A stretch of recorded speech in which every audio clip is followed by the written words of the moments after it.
In the age after the fall of the Orokin, the grand clade families of the Ostrons were cast wide across the solar system, roaming and homeless in their great floating markets. In this time, two young people were in love. The woman, Erfriha, and the man, Mirza. Erfriha was from the Yingbindunyai clade, meaning great bond, a very old and wealthy compact of bonded families. Mirza, however, had no clade, his family having been shattered by the Grineer many years before. He was Cetus, meaning landless, cladeless, a body turned to dust, turned to motes on a careless wind. Efria belonged to families within families. Mirza was alone. But to Efrihar, Mirza was a poet who had eyes to see the beauty of things and ears to hear the softly whispered language of the universe. I know a place, he said, where I may be homeless no more. I have heard a voice, and it leads me there. Come with me. But Efriha's father was a man made foolish by his wealth, and vociferously disapproved of their love. Mirza was cast adrift from the floating market that was home to his one true love. Erfriha and Mirza ran away together, as lovers do, and were never heard from again. Rent by grief, her family thought her dead. Her father passed away, clutching her cameo, at peace, thinking he would see her soon, in some moonlit afterlife.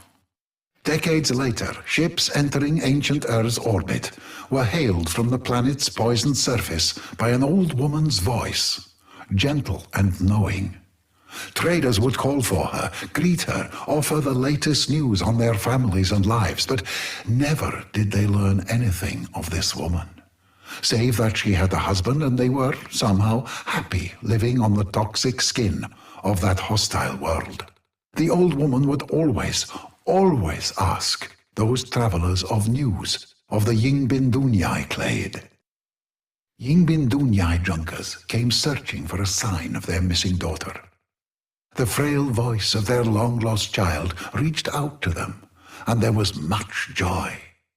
You will find us, her message said, by the light of our love. Efriha bade them make their home around a magnificent Orokin ruin, promising them that it would be a source of prosperity for generations to come. The Yingbindunyai arrived in their vast floating market. There, by a ragged coastline, winked a point of light. Follow the brightness of the love between Mirza and I, said the message, and be safe from all harm. The wrathful Grineer took umbrage at this, and sought to block their passage, but upon approaching that ancient Orokin tower, found their transmissions silenced, their engines turned cold, and their weapons reduced to lumps of dead iron. She was a being of the day, her husband a spirit of the night. Erfriha was a woman of the land, Mirza a man of the sea. Mirza understood the crushing weight of time in which air existed. In return, air gifted pieces of its ancient self to Mirza, old things shaped to near shapelessness by 1,000 years beneath the waves. Mirza was a man dedicated to finding the sacred in the forgotten, the neglected, and took wisdom from them. After many decades, Mirza had a small collection of such gifts, such that they could be held in two cupped hands. But in them he understood the lifespan of a world, and so he had struck an accord with the creatures of the sea. For her part, in her times alone, Elfriha came to know the birds and animals of the plains, and likewise struck an accord with them. Even the tortured Eidolons, creatures of this world and the next, left them in peace, and made the lands around the tower safe for the Ostrons.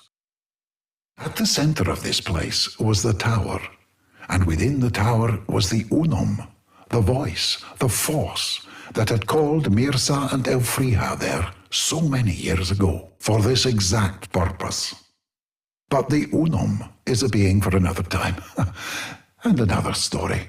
The Ostrons named their village Carifomil, family and prosperity. Elfriha was overjoyed to see her clade again, but Mirza would not enter Carifomil, for he had no family save Elfriha. Elfriha was drawn to her clade, and Mirza felt no resentment. She would one day return to them. Mirza had known it would be so. Mirza took the things the sea had gifted him over his long life and took to his boat and sailed out across his midnight ocean. He returned those gifts to the deep, and himself to them too. But this was no death into which Mirza stepped, for a world is made of cycles upon cycles. Mirza stepped into his midnight ocean, falling down into it. And the deeper he sank, the larger he became. This is how the oceans of came to be the home of the 1,000-year fish, legendary, vast, reclusive, the rare sight of which changes men.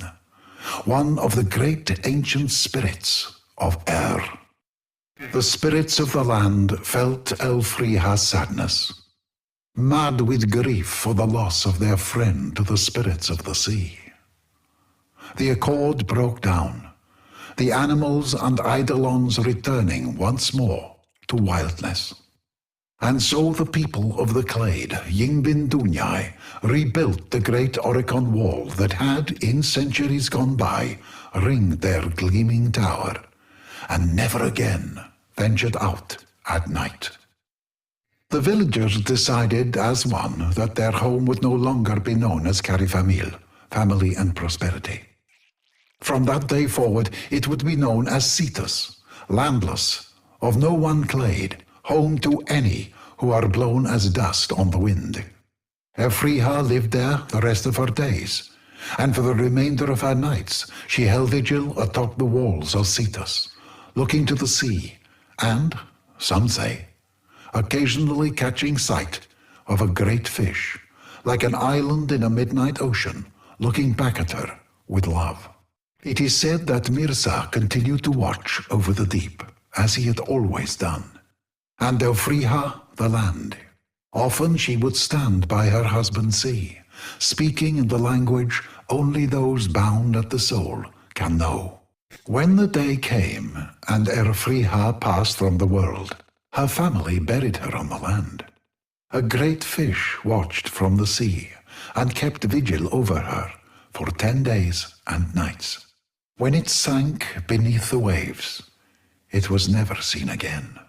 Some say Mirza, the 1,000-year fish, waits to this day for their story to be retold, relived, that he and Elfriha, his great love, may one day be reunited again. This is Onko, Cetus archivist, with my translation of the tale of the wife of the earth and the husband of the sea.